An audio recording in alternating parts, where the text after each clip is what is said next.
प्यारे बच्चों, स्वागत है आज की कक्षा में। आज हम पढ़ रहे हैं रघु कौत्स संवाद के 14वें पद्यांश को, जिसमें रघु ने जो बातें पूछी थी वह कौत्स ऋषि ने बता दी थी। तो अब उन्हीं बातों के लिए वो कहते हैं कि इत्थम द्विजेन द्विजराज कांति आवेदितो वेद विदाम वरेण एनो निवृत्तेन्द्रिय वृत्ति एनम जगाद भूयो जगदेक नाथ है। महाकवि कालिदास जी लिखते हैं कि वेद, दूसरी लाइन से हम इसका अर्थ लेंगे कि वेद ज्ञानियों में श्रेष्ठ ऋषि कौत्स के इस प्रकार से आवेदितों माने बता दिए जाने पर, द्विजेन द्विजराज कांति, चंद्रमा के समान कांति वाले राजा ने, एनो निवृत्तेन्द्रिय वृत्ति एनम, जो जितेंद्रिय हैं और पाप से मुक्त हैं, जो जितेंद्रिय हैं और पाप व्यवहार से अलग हैं। जगाद भूयो जगदेक नाथ है। जगाद माने भूयो, जगाद माने बोले, भूयो माने दोबारा से, जगदेक नाथ है यानी कि राजा। वेद ज्ञानियों में श्रेष्ठ कौत्स के इस प्रकार बता दिए जाने पर, चंद्रमा के समान कांति वाले जितेंद्रिय पाप से अलग हुए राजा रघु दोबारा कौत्स से बोले। देखो, अब इसमें हम नीचे देखते हैं, ये इसका प्रसंग है। यह पद कक्षा 12 की संस्कृत की पाठ्य पुस्तक शाश्वती भाग 2 में से संकलित पाठ रघु कौत्स संवाद का एक अंश है। यह पाठ संस्कृत के प्रसिद्ध महाकाव्य रघुवंशम के 5म सर्ग से लिया गया है। इस काव्य के रचयिता महाकवि कालिदास हैं। ये इसकी व्याख्या है। जब वैदिक ज्ञान को प्राप्त करने वालों में श्रेष्ठ ब्राह्मण कौत्स ने इस प्रकार कहा तो चंद्रमा के समान सुंदर कांति वाले जितेंद्रिय संसार के एकमात्र स्वामी राजा रघु ने कौत्स से कहा। क्या कहा वो अगले छंद में बताएंगे। इसमें देखो, रोज की तरह उपजाति छंद के लक्षण हैं, यमक अलंकार है, अनुप्रास अलंकार है। अब थोड़ा सा इसका भावार्थ देखते हैं। इस पद में ब्रह्मचारी कौत्स, राजा रघु दोनों के गुणों के बारे में बताया गया है। ऋषि कौत्स को वैदिक ज्ञान को जानने वालों में श्रेष्ठ बताया है। राजा रघु के शरीर को चंद्रमा की कांति के समान सुंदर बताया गया है। इसके अतिरिक्त राजा रघु अपनी इंद्रियों को पाप मार्ग से अलग रखते थे, अर्थात जितेंद्रिय थे। संसार के एकमात्र स्वामी अर्थात एक छत्र सम्राट थे। कौत्स ऋषि द्वारा उनकी गुरु दक्षिणा की बात बता चुकने पर राजा रघु ने उनसे इस प्रकार कहा। अब देखिए क्या कहा, ये अगले पद में देखते हैं। देखो, गुरुवम गुरुवर्थम अर्थी श्रुतपार दृष्ट्वा रघो सकासाद न वाप्य कामम गतो वदान्य अंतरम इत्यम में माँ भूत परिवादन वावतार है। तो कौत्स ने कहा कि श्रुत पार दृश्वा, समय के पार देखने वाले, वैदिक ज्ञानियों में श्रेष्ठ और वेदों के भी पार देखने वाले, समय के दूसरे छोर तक देखने वाले, जैसे वर्तमान में है तो भविष्य के दृष्टा। गुरुवर्थम अर्थी, और गुरु के लिए विशाल धनराशि दक्षिणा रूप में लेने वाले। तुम ऋषि कौत्स रघु सकासाद, राजा रघु के पास से न वाप्य कामम, न प्राप्त करके, गतो जाएं, वदान्य दाता, अंतरम दूसरे, इति अयम में यह मेरा, मामान्य नहीं हो, भूत परिवादन वावतार, निंदा का दूसरा अवतार।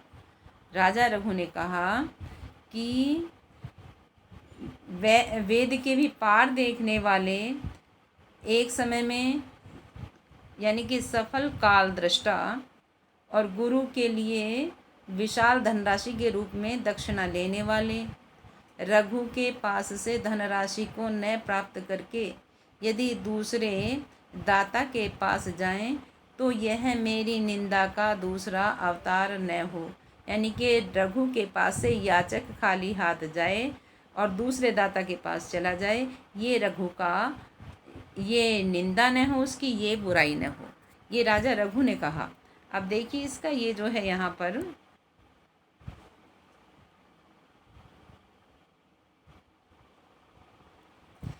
ये है इसका प्रसंग। प्रस्तुत पद्यांश कक्षा 12 की संस्कृत की पाठ्य पुस्तक शाश्वती भाग 2 में संकलित पाठ रघुपौत्र संवाद से लिया गया है। यह पाठ महाकवि कालिदास रचित रघुवंशम के 5वें सर्ग से लिया गया है। रघुकौत्र से कहते हैं कि आप जैसे शास्त्रज्ञ, वेदों को संपूर्ण अर्थ के साथ जानने वाले ज्ञानी ब्राह्मण ने जब गुरु दक्षिणा के लिए धन की याचना की तो रघु के पास से इच्छित धन न पाकर किसी अन्य दानवीर के पास जाएं, इस प्रकार संसार में मेरी नई बदनामी न हो। तो देखो प्यारे बच्चों, ये आपकी समझ में आ गया। प्रिय विद्यार्थियों, अब 16वें नंबर के को पढ़ेंगे, लेकिन उससे पहले थोड़ा सा इस छंद में हमने क्या विशेष जाना ये पढ़ लेते हैं। देखिए, इस छंद का विशेष था कि इसमें उपजाति छंद है, अनुप्रास अलंकार है। राजा रघु अपनी दानशीलता के गुण में कोई भी निंदा या अपयश नहीं चाहते। कोत्स को गुरु दक्षिणा के लिए 14 करोड़ स्वर्ण मुद्राओं की आवश्यकता थी और रघु यज्ञ में अपना सर्वस्व दान करके धनहीन हो चुके थे, परंतु फिर भी वे शास्त्र ज्ञाता और वेद पाठी ब्राह्मण को गुरु दक्षिणा के धन के लिए किसी अन्य के पास नहीं जाने देना चाहते, क्योंकि रघु का मानना है कि यदि संसार में यह बात फैली है कि कोत्स जैसा याचक रघु से इच्छित धन न पाकर अन्य दाता के पास गया तो इससे संसार में रघु की बदनामी होगी और उनका अपयश फैलेगा। वह नहीं चाहते थे कि उनका अपयश फैले। तो देखिए, अब इसका यहाँ हम पढ़ते हैं पद्यांश नंबर 15 को। वो कहते हैं कि सह त्वं प्रशस्ते महिते मदीये वसन चतुर्थो अग्नि इव अगन्यगारे द्वित्राणि अर्हसि सोढ़ुम अर्हन यावद्यते साधितुम त्वदर्थम। यहाँ राजा रघु ही बोल रहे हैं। तो राजा रघु ने कहा कि वह तुम प्रशस्ते प्रशंसनीय, महिते महनीय, मदीय मेरी, वसन रहो, चतुर्थो अग्निव चौथी अग्नि के समान, अगन्यगारे माने यज्ञशाला में, द्वित्राणी और अर्हसी 2-3 दिन तक, सोढ़ुम अर्हन यावद्यते तब तक मैं समाधान खोज लेता हूँ, त्वद अर्थम साधितुम तुम्हारे लिए धन जुटाने का, यानी कि गुरु जी को जो धन राशि गुरु दक्षिणा में चाहिए उसकी व्यवस्था कर लेता हूँ। तो प्यारे बच्चों, आप दोबारा से सुनिए। रघु महाकवि कालिदास लिखते हैं कि महाराज रघु ने कोत्स ऋषि से कहा कि तुम महान, प्रशंसनीय, महान और मेरी यज्ञशाला में चौथी अग्नि के समान रहो, 2-3 दिन रहो, तब तक मैं तुम्हारे लिए गुरु दक्षिणा की जो राशि है उसको लाने का प्रयास करूँगा। आगे देखिए, ये आपकी समझ में आ गया। अब देखिए इसका प्रसंग। तो यहाँ वो कहते हैं कि प्रस्तुत पद्यांश देखो, संस्कृत की पाठ्य पुस्तक शाश्वती भाग 2 में संकलित पाठ रघुपौत्र संवाद से लिया गया है। यह पाठ प्रसिद्ध महाकाव्य रघुवंशम से लिया गया है, जिसके रचयिता महाकवि कालिदास हैं। रघु ने कोत्स से प्रार्थना की कि आप मेरी विशाल तथा प्रशंसनीय यज्ञशाला में चौथी अग्नि के समान 2-3 दिन तक बिता सकते हैं। हे पूजनीय, तब तक मैं आपके कार्य को सिद्ध करने का प्रयत्न करता हूँ। उपजाति छंद है। राजा रघु ने अतिथि को अग्नि के समान पवित्र बताया है। अब यह भावार्थ में बता रहे हैं कि यज्ञ की 3 प्रकार की अग्नियाँ होती हैं, ग्राहपत्य, दक्षिणात्य और आहवनीय।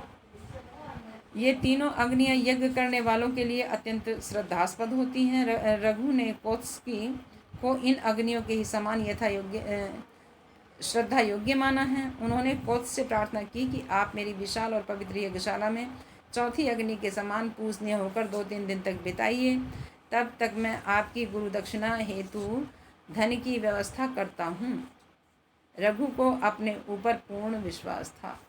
तो प्यारे बच्चों, आज आपने पढ़ा 14, 15, 16 पद्यांश और आपकी समझ में आ गए। अब आप इनको लिख लेंगे और अच्छी तरह से याद